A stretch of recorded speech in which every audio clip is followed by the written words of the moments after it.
présentation en vol, nous avons un plaisir d'un décollage d'un Airbus A400M. Cet avion qui a la particularité d'avoir des moteurs de 10 000 chevaux chacun, énormes. Des moteurs qui sont des réacteurs, des turbines qui fonctionnent dans le même sens, mais qui, par un système d'engrenage, eh bien, font que les hélices tournent à contresens d'un côté ou de l'autre. Proches les uns des autres, donc ils vont sortir très rapidement les uns derrière les autres de l'issue de la 400M.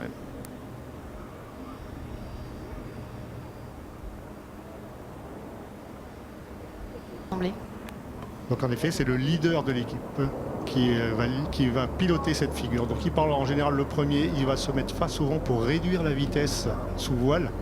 Et ensuite, les autres équipiers vont venir se positionner.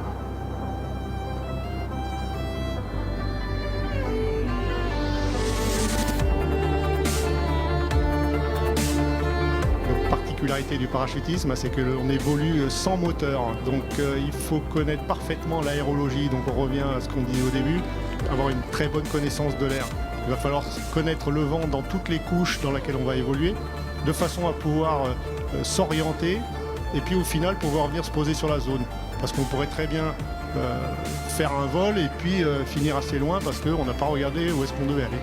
Donc là, le chef d'équipe a un rôle très important, il doit piloter sa figure et il doit tenter vraiment d'accrocher. Ils ont accroché 6 parachutistes et ensuite les 2 autres se sont mis sur les côtés avec les drapeaux, le drapeau armé de l'air que l'on va amener jusque devant vous sur la zone de saut.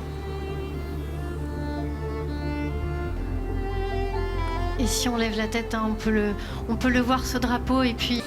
Oui, absolument. Donc là, dans les personnels qui sautent devant vous, il y a 3 personnels qui sont spécialisés dans la précision d'atterrissage, dont 2 personnels qui ont été champions de France de cette discipline.